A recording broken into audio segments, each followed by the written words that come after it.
Welcome to KLINGSPOR's Tech Talk, episode number 19. I'm Scott Faree. And I'm Lisa Martin. And today we're going to go back to the basics and talk about abrasive grains.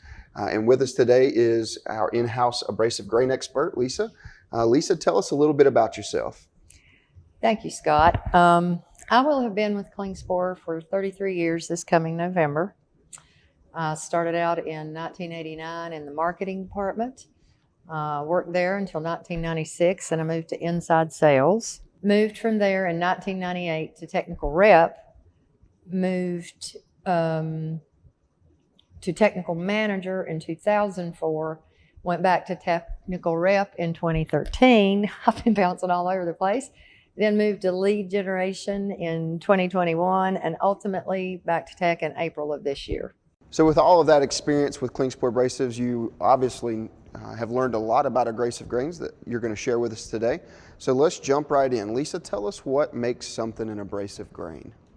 An abrasive grain is something that can alter the shape or appearance or the size of various materials from the raw product into a finished product through abrasion. Okay, and we use 4 different grains here, so we're going to jump into those 4 different grains here in just a moment. But before we do, tell us a little bit, you gave us a definition of abrasive grains. Tell us a little bit more about how abrasive grains work. Okay, well, basically, regardless of what the grain is, they're all pretty much mounted the same way if they're a coated abrasive. So the abrasive chunks of the grain are crushed into successively finer pieces, and then they are measured for size by either sedimentation in water or air, and using that, the results from that, they are assigned a grit. Individual grits are then mounted on paper, cloth, fiber, latex, film, whatever the backing may be, using a base coat referred to as the maker coat. This can be either resin or glue, and or glue and resin with a pairing of each, just depending on what the product is. And a size coat, which is normally resin, but glue is also available in specific materials. And then it's run through, after these 2 coats have been put on, one is to adhere the grains. The second, or the top coat as we refer to it, is to tie the grains all together. So they're acting as a unit instead of as individual grains per se. Then they're run through an electric furnace to set, to dry everything. So that's the ins and out of grain and how it's configured to make the abrasives that we use. So let's talk about the 4 different grains that KLINGSPOR abrasives use, and we'll start with aluminum oxide. Tell us a little bit about aluminum oxide and what it does. Aluminum oxide is probably one of the older, well, actually flint and some other things like the caveman, you saw him with the flint in the cave. Aluminum oxide came after that, but it still would be considered one of the older grains. In its natural state, it's referred to as corundum or emery. Everyday modern aluminum oxide is a mixture of this natural material and high-grade bauxite. Aluminum oxide is used on a wide variety of materials, everything from dimensioning to intermediate sanding to finishing to final finishing.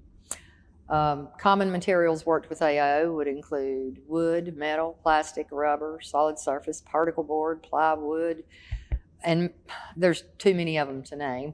It's basically the mom and pop grain. That's what I've always called it. It's used on the widest variety of materials and in the widest grit range. Probably that's going to be your biggest seller. Aluminum oxide has a sharp point, but the shape of the grain is pyramidal. It's shaped like a triangle, basically, with what I like to call the business end. It's sharp when you start, and then that broad base down at the bottom provides good support for the cutting action of the grain. As you use this grain, it is going to round. It does not fracture. You're going to wear it down. As you wear it down, you're going to slide from the grit you purchased. Slowly and through time, you're going to slide into where you're sanding more like the next grit up. And this is probably where the old adage, don't ever skip more than one grit, comes from.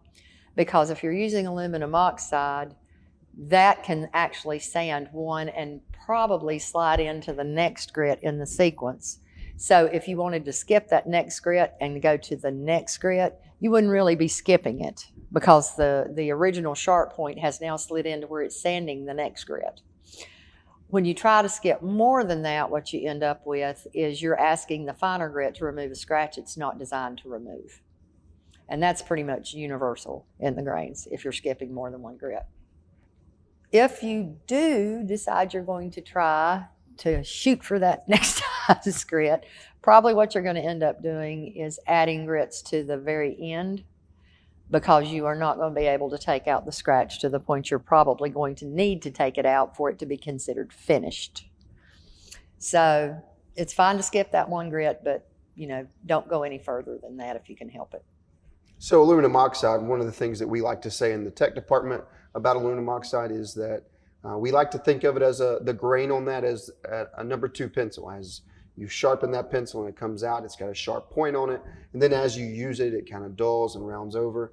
That sounds a lot like what you're describing here with the way the grain works in aluminum oxide. Right. So that's aluminum oxide. We'll move on to our second grain. Lisa, tell us a little bit about silicon carbide and what it's used for. Well, silicon carbide is the hardest of the grains. It's second only to diamond in hardness. It is shaped very similar to icicles. When it's mounted onto a backing, they cut or break the icicle in the middle, and then what you end up with is 2 sharp points. Those 2 sharp points are set into the backing and the maker coat. So it is second only to diamond in hardness, but as it is shaped like an icicle, basically, it has not got much tensile strength. So going down with your downward pressure, you'll be fine with AO or with silicon carbide. But once you start moving the actual abrasion from side to side, what's going to happen with this grain is it's constantly going to be cracking. Now, the bad news is it's not as long-lived as other grains. The good news is whatever grit you buy, you sand at it the whole time, and when it's gone, you're on the backing. So very consistent finishing, very consistent, well, you're going to know what to expect from the wearer when you're using it, but in 90% of the cases, in particular if you're doing finishing, the finish is worth it. The finish is well worth it. It's used onto what I refer to as the odd stuff. Glass, particle board, plywood, finish sanding on a wide variety of things, including plastic, rubber, metal. A lot of metal finishing is done with silicon carbide because it does hold that consistent scratch. That's just the forte of it. That's what it's the best at. So really good in fine finishing on almost anything. Just not something that there are specific industries that use coarse grits of silicon carbide that have been put on extremely tough backings to do things like panel board and some of the rougher wood industry things use it for doing that type of sanding just because it cuts cooler, and that is a lot of that, and this probably frowned upon. It's other board. It's got other things in it that are also hard to sand. So a lot of times they're used in that, number one, because it is good and heat resistant, and number two, because that sharp edge is always down, and you certainly don't want to sand on that stuff any more than you've got to because it's a real pain.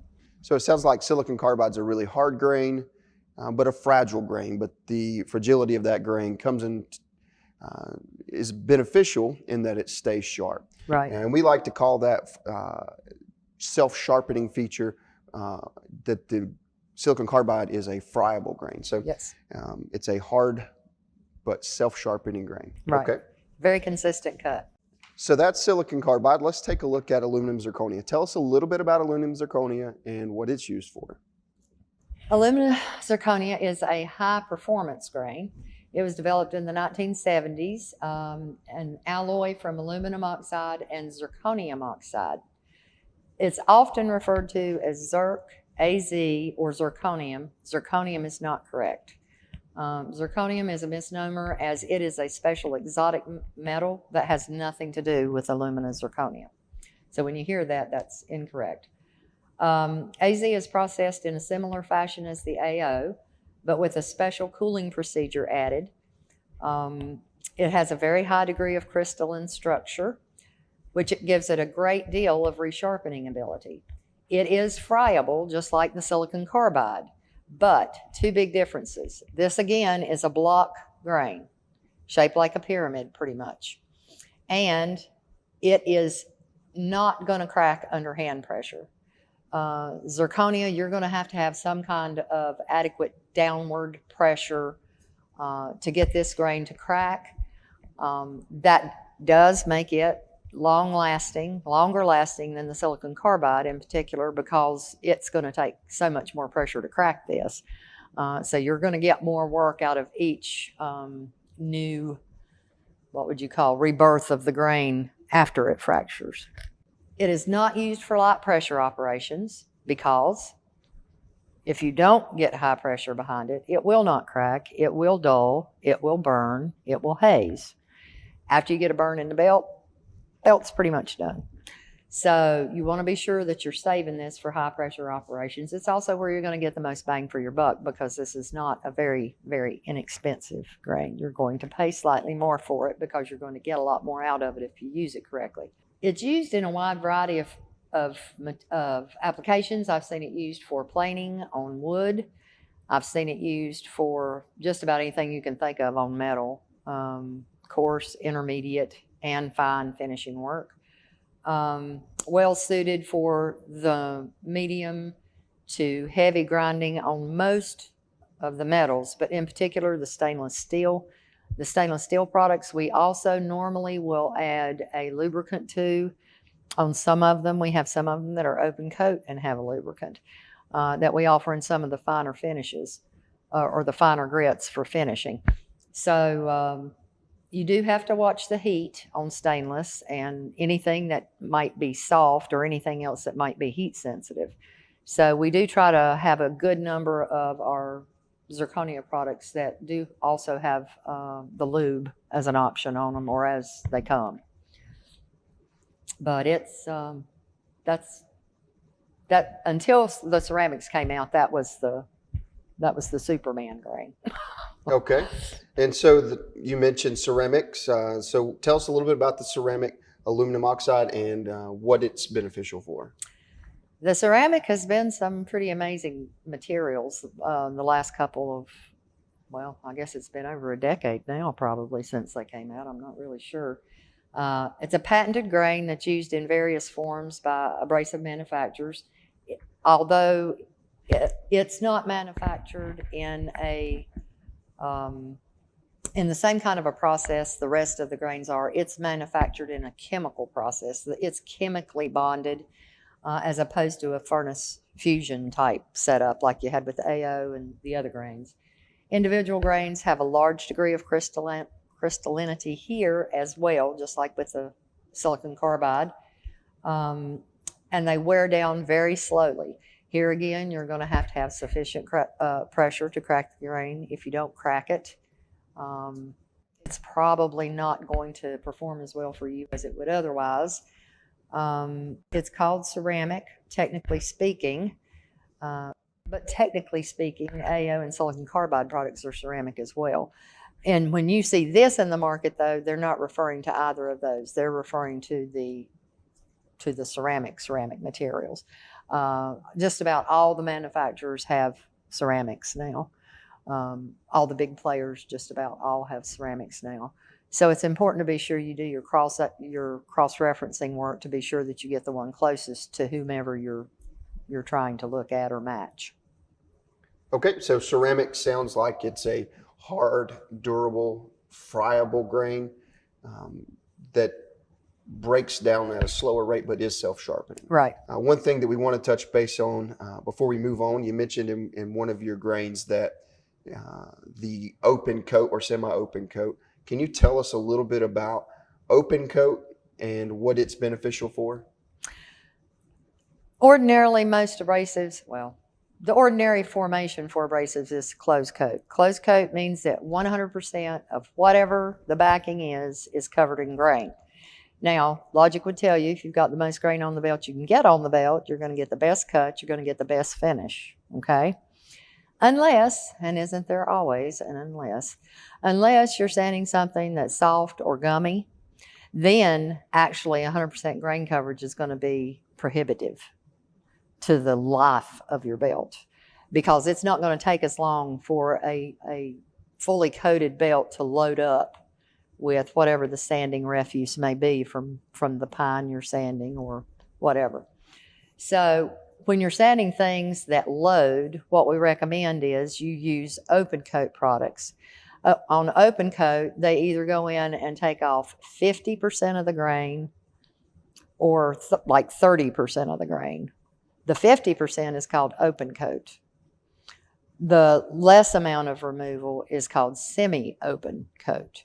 And what that does is it spaces the grains out a little, gives them some room in between each of the grains, as opposed to closed coat where it's grain, grain, grain, grain. Now it's going to be grain, space, grain, space. So you've got a little bit of space in there.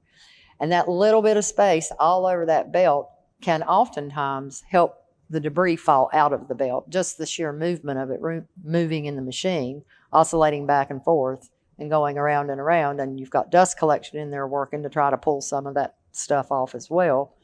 So the open coat is a good thing to use in the coarse grits when you're sanding soft or gummy items. You don't want to use it if you don't need it, because you will give up a little bit of finish.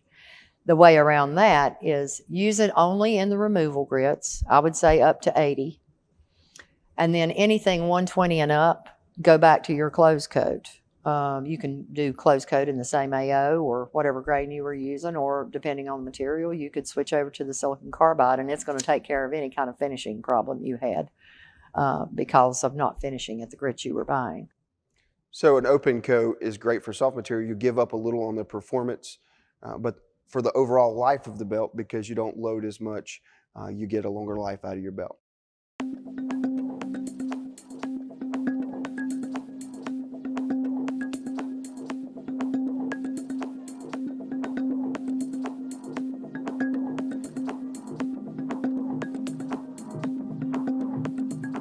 What makes a specific sandpaper ideal for certain application?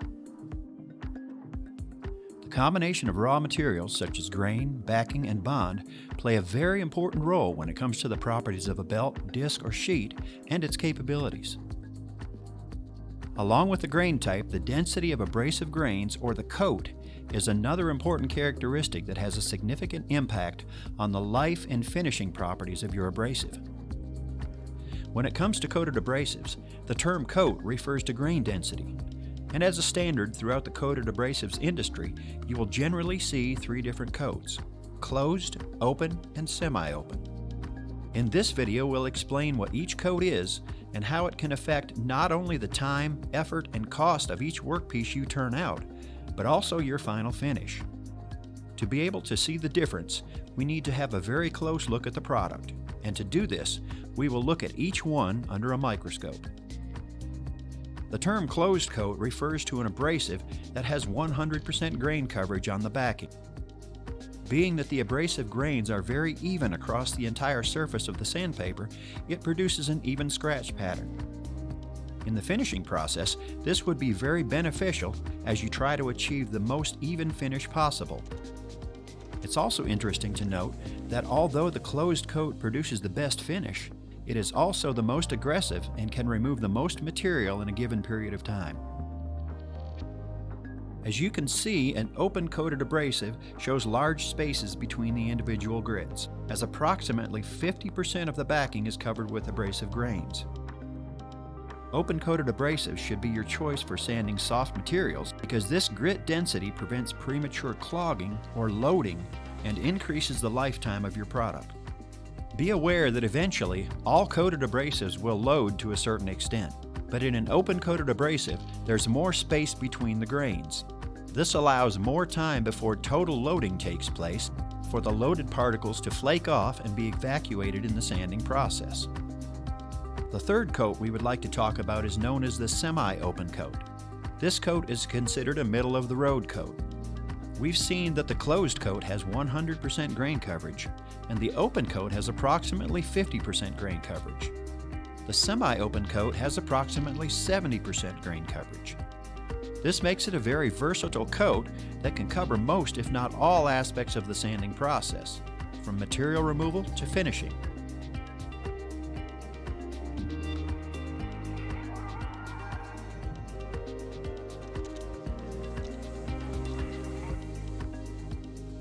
When you consider the types of abrasive grains, backings, and bonds, knowing the different characteristics of each type of sandpaper can help you make the right choice to achieve the best sanding result for your project.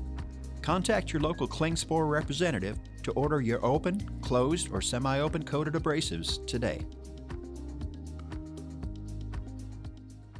So we're going to move on to our viewer questions. Before we do, I want to remind everyone to send any questions, comments, or topic suggestions to techtalk, techtalk, @klingspor.com, and we will get to those on a future episode. Let's jump into some questions. Marty writes in and asks, I sand mostly hardwoods in finishing grits. Which grains should I look for, and which grains should I stay away from? Hardwoods, you want to use everything closed coat. There's no need for you to give up any of the cutting power of the closed coat products. Hardwoods are not going to load. So I would stay with those. The exceptions might be that you might, if it's a super hard wood and you're trying to do any dimensioning on it, down in the coarse grits, 24, 36, 40, 50, you could probably go even with a Zirc down that far. It would probably save you a little time. The belts are more expensive, but it all depends on what's more expensive to you personally in your shop. Is it the time or is it the cost? You know, if you got a small shop and you've got, you know, only a few guys working, the time may be more important to you. But at any rate, anything that's hard and does not load, you should never give up closed coat unless you have to. Unless there's a reason for you to do it, don't do it. So if he's using finishing grits, should he use a ceramic? No, not in the finishing grits. I would just use that in the removal grits. In the finishing grits, you could use AO, you could use the SC. Either one's going to do a good job for you. The SC would probably outperform the AO just a little as far as the results on the finishing go there. Okay, so aluminum oxide or silicon carbide if you're looking for a premium there.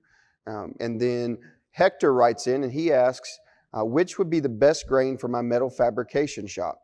We mostly work with soft aluminum and stainless steel in a variety of grits. I'd definitely go with one of the, well, maybe a couple of the metal products. Anything in the zirconia should be good. The ceramic, of course, will do a good job. You'll pay a premium for it, but it will do a good job. If you're working with aluminum, particularly soft aluminum or stainless, which is heat sensitive, the aluminum is also heat sensitive, not in that it will change the color, but if it's soft aluminum, it's going to load up. So you could try open coats, you could try lubricated products on those two types of materials. But other than that, if most of your metals are hard metals, I'd go with the Zirc probably for the most part. And then as you get on up in your grits, you could even go over to the aluminum oxide. Because in the finishing, I mean, the zirconia will do a good job finishing, but you're going to pay more for it. I always say put your money where the horse is. So the horse is down here in the removal grits, you know. After you get that done, the aluminum oxide, the silicon carbide, any of those other grains like that will take care of your finishing for a lot less money. Okay, so if you are finishing soft metals, one thing that we'll circle back to is that it's important to use a lubricated belt or disc regardless of which grain you use. That's going to help keep the belt cool.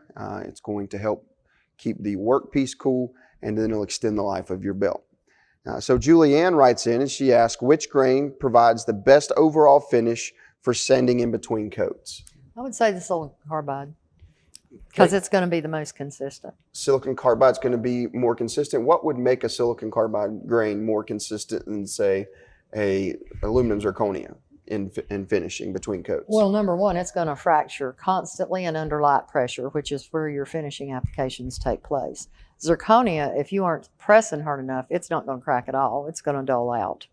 And it's just over, you're taking a bazooka to a BB gun range. Up in the finishing end, you don't need that much power. So it's constantly breaking down under lighter pressure, and that just gives you a better finishing quality. Right. Nicholas writes in and asks, I work with epoxy projects and I'm looking for the best grain for finish sanding for a combination of wood and epoxy. I would probably personally go with the silicon carbide.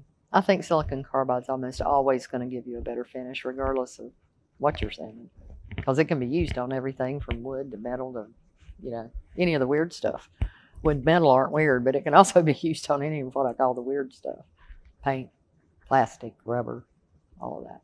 I think that sums up episode 19. Thank you for stopping by. I'm Scott Faree. I'm Lisa Martin. And Lisa, thank you so much for dropping in and sharing your vast grain knowledge with us. If you have questions about grain or a project that you're working on, you're not sure which grain to select, call in the tech department and ask for Lisa. She's happy to help you with that. And we'll see you next time for episode 20.